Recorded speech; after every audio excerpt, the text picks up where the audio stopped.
गुरु श्री रमण महर्षि। आत्म स्वरूप। प्रश्न, चेतना की ये तीन अवस्थाएं सत्य के स्तरों की दृष्टि से तूर्य से कितनी कम मूल्य वाली हैं? इनका तूर्य से क्या संबंध है? उत्तर है, सत्ता या चेतना की केवल एक अवस्था है। जागृत, स्वप्न और सुषुप्ति, ये तीन अवस्थाएं सच्ची नहीं हैं। वे आती हैं, जाती हैं। सत्य का अस्तित्व हमेशा होता है। वह अहम रूप शुद्ध सत्ता जो तीनों अवस्थाओं में रहती है, सत्य है। तीन अवस्थाएं सत्य नहीं है, इसलिए सत्य की दृष्टि से उनकी कितनी मूल्यता है यह कहना संभव नहीं है। इस तथ्य को हम मोटे तौर पर इस प्रकार प्रस्तुत करते हैं, केवल सत्ता या चेतना सत्य है।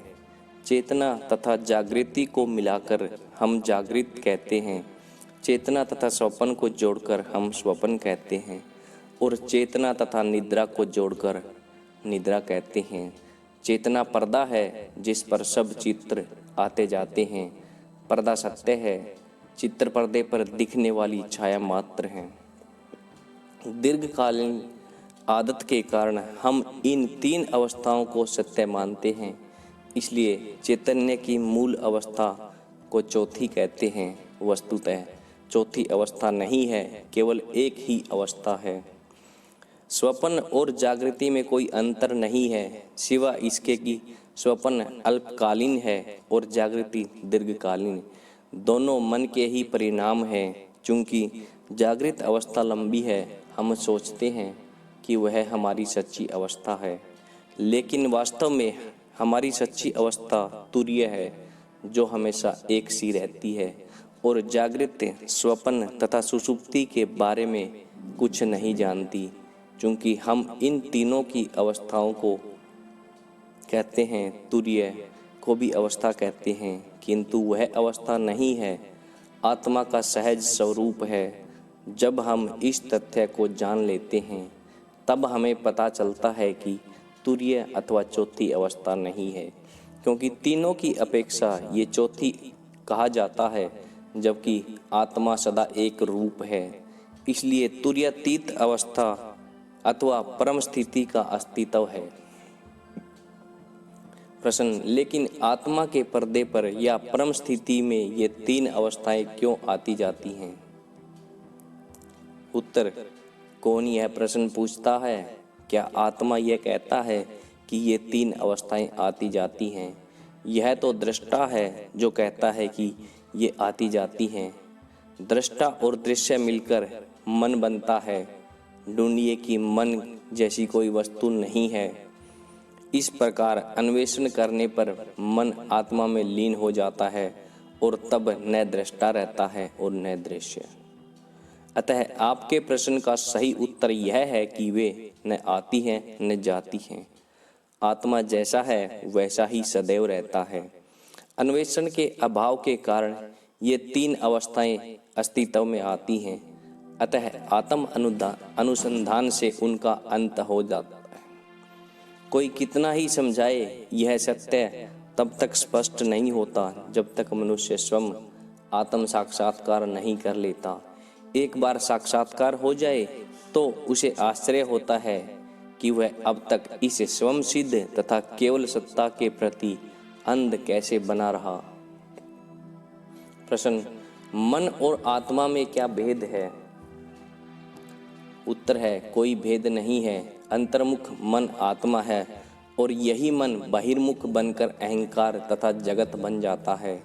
रुई से बने विभिन्न वस्त्र विभिन्न नामों से जाने जाते हैं। सोने से जब विविध अलंकार बनते हैं तब अनेक नामों से जाने जाते हैं, लेकिन सब वस्त्र रुई हैं और सब अलंकार सोना है। सत्य एक है, उसके नाम रूप अनेक हैं। लेकिन मन का आत्मा से अलग अस्तित्व नहीं है, अर्थात उसका स्वतंत्र अस्तित्व नहीं है। मन के बिना आत्मा का अस्तित्व हो सकता है, लेकिन आत्मा के बिना मन का अस्तित्व नहीं हो सकता। प्रश्न, ब्रह्म सच्चिदानंद कहा जाता है, उसका क्या अर्थ है? उत्तर, हाँ, यह ठीक है। जो है वह केवल सत्य है उसे ब्रह्म कहते हैं। सत्य की प्रभा चित्त है तथा उसका स्वभाव आनंद है। ये सत्य से भिन्न नहीं है, तीनों मिलकर एक सच्चिदानंद रूप बनता है। प्रश्न, आत्मा सत्ता और चैतन्य है तो वह सत्य असत्य से भिन्न तथा चेतन अचेतन से भिन्न है, ऐसा क्यों कहा जाता है?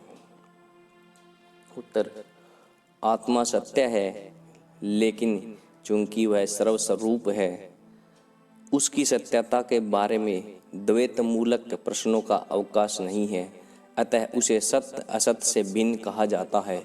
इस प्रकार यद्यपि वह चैतन्य है, चूंकि उसके लिए कुछ ज्ञेय नहीं है अथवा वह स्वयं किसी का ज्ञेय नहीं है, उसे चेतन अचेतन से भिन्न कहा जाता है। सच्चिदानंद कहने से यह लक्षित होता है कि वह परम सत्ता असत्य नहीं है, अर्थात सत्य से भिन्न नहीं है, अचित्त नहीं है अर्थात चैतन्य से भिन्न नहीं है, एवं आनंदन नहीं है अर्थात आनंद से भिन्न नहीं है। चूंकि हम माया में प्रतिभासित जगत में हैं, हम आत्मा को सच्चिदानंद कहते हैं। प्रश्न, किस अर्थ में सुख या आनंद हमारा सच्चा स्वरूप है? उत्तर, पूर्ण आनंद ब्रह्म है, पूर्ण शांति आत्मा है, केवल उसी का अस्तित्व है तथा वही चैतन्य है जिसे आनंद कहते हैं। वह आत्मा का स्वभाव है। आत्मा परमानंद से भिन्न नहीं, जिसे सुख कहा जाता है, उसी का अस्तित्व है। इस सत्य को ठीक समझकर एवं आत्मा की सहज अवस्था में रहकर सनातन सुख का अनुभव कीजिए। यदि मनुष्य यह सोचता है कि उसका सुख बाह्य कारणों से और पदार्थों के स्वामित्व से उत्पन्न होता है, तो यह निर्णय करना तर्कसंगत होगा कि उन पदार्थों की वृद्धि से उसका सुख बढ़ना चाहिए और उनके कम होने की घटना से घटना चाहिए। इसलिए जब उसके पास कुछ भी न हो तो उसका सुख पूर्ण रूप से समाप्त हो जाना चाहिए। लेकिन मनुष्य का वास्तविक अनुभव क्या है? क्या वह यह निर्णय के अनुरूप है? गहरी नींद में मनुष्य के पास कुछ भी नहीं होता, शरीर भी नहीं होता, तब दुखी होने के बजाय वह पूर्ण रूप से सुखी होता है। प्रत्येक मनुष्य गाढ़ निद्रा चाहता है। निष्कर्ष यह है कि आनंद मनुष्य में ही निहित है और बाह्य कारणों से या उपकरणों से उत्पन्न नहीं होता। अमिश्रित शुद्ध आनंद के खजाने को खोलने के लिए मनुष्य को आत्म साक्षात्कार अवश्य करना चाहिए। प्रश्न, श्री भगवान हृदय को चैतन्य का केंद्र एवं आत्मा से अभिन्न कहते हैं। इस हृदय का सही अर्थ क्या है? उत्तर, आप इसे ईश्वर, आत्मा, हृदय, चैतन्य का केंद्र किसी भी नाम से पुकारें, इन सब का एक अर्थ है। समझने की मुख्य बात यह है कि हृदय मनुष्य का मूलाधार या केंद्र है, जिससे अलग कुछ नहीं है। हृदय भौतिक नहीं है, आध्यात्मिक है। हृदय प्लस अयम मिलकर हृदय बनता है, जिसका अर्थ है आत्मा का स्थान। यहाँ से विचार उत्पन्न होते हैं, इसके आश्रय से बने रहते हैं और इसी में लीन हो जाते हैं। विचार मन में रहकर विश्व का निर्माण करते हैं। हृदय इन सब का केंद्र है। उपनिषदों में जहाँ से सब प्राणी प्रकट होते हैं उसे ब्रह्म कहा गया है। वही हृदय है, ब्रह्म हृदय है। प्रश्न, हृदय का अनुभव कैसे किया जाए? उत्तर, कोई भी क्षण भर के लिए आत्मा का अनुभव किए बिना नहीं रहता, क्योंकि कोई भी यह स्वीकार नहीं करता कि वह अपने आत्मा से अलग रहता है। वह आत्मा ही है और आत्मा हृदय है। हृदय वह केंद्र है जहाँ से सब कुछ प्रकट होता है। आप जगत, शरीर इत्यादि देखते हैं, इसलिए यह कहा जाता है कि इन सब का केंद्र हृदय है। जब आप हृदय में होते हैं तब वह हृदय न केंद्र है न परिधि है और उससे भिन्न कुछ भी नहीं है। वह चेतना जो सच्ची सत्ता है और जो आत्मा से भिन्न किसी पदार्थ को जानने के लिए बाहर नहीं जाती, हृदय है। चूंकि आत्मा का सत्य निष्क्रिय चेतना को ही मालूम है, वह चेतना को सदैव केवल आत्मा को अपनी विषय बनाती है, शुद्ध ज्ञान का प्रकाश है।